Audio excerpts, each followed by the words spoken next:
আপনি যদি গর্ভবতী হন কিংবা ভবিষ্যতে মা হতে চলেছেন তাহলে এই ভিডিওটি আপনার জন্য। কারণ গর্ভাবস্থায় শুধু আপনার নয়, আপনার গর্ভের শিশুটিরও সুস্থতা নির্ধারণ করে। তো চলুন জেনে নেই কী খাবেন আর কিভাবে খেয়াল রাখবেন নিজের ও অনাগত সন্তানের সুস্থতার। শাকসবজি। প্রতিদিনের খাদ্য তালিকায় রাখুন সবুজ শাকসবজি, যেমন পালং শাক, ঢেঁড়স, মিষ্টি কুমড়া, বাঁধাকপি। এগুলোতে আছে ফোলেট, আয়রন, ফাইবার, যা শিশুর মস্তিষ্কের গঠন ও আপনার রক্ত স্বল্পতা দূর করতে দারুণ কার্যকর। ফলমূল। আপেল, কলা, কমলা, পেঁপে, তরমুজ এই ফলগুলো গর্ভাবস্থায় যেন প্রতিদিনের সঙ্গী হয়।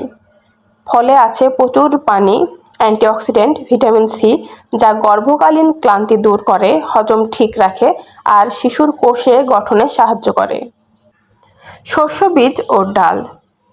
কুমড়ো বীজ, ছোলা, মসুর ডাল কিংবা সিম এই শস্য বীজ ও ডাল জাতীয় খাবার উদ্ভিদজাত প্রোটিনের দারুণ উৎস।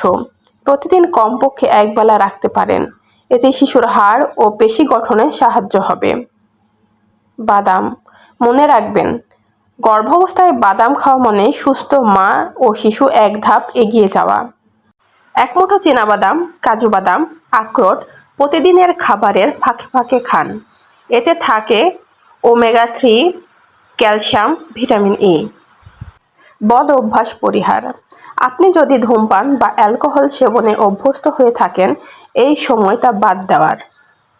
ধূমপান এবং মদ্যপান গর্ভপাত, শিশুর বিকলাঙ্গতা কিংবা অকাল প্রসবের কারণ হতে পারে। এমনকি প্যাসিভ স্মোক অর্থাৎ অন্যের ধোঁয়াও ক্ষতিকর গর্ভস্থ শিশুর জন্য। মা হওয়া যেমন আশীর্বাদ, তেমনি দায়িত্বেরও। এই দায়িত্ব পালনে পুষ্টিকর খাবার আর ভালো অভ্যাসে আপনাকে এবং আপনার শিশুকে রাখবে নিরাপদ। ভিডিও যদি আপনার উপকারে আসে তাহলে এখনই একটি লাইক দিন। আর নিয়মিত স্বাস্থ্য সচেতন ভিডিও পেতে সাবস্ক্রাইব করুন তোমার মেডিসিন চ্যানেলটি। কমেন্টে জানাতে ভুলবেন না আপনি এখন কত সপ্তাহে আছেন।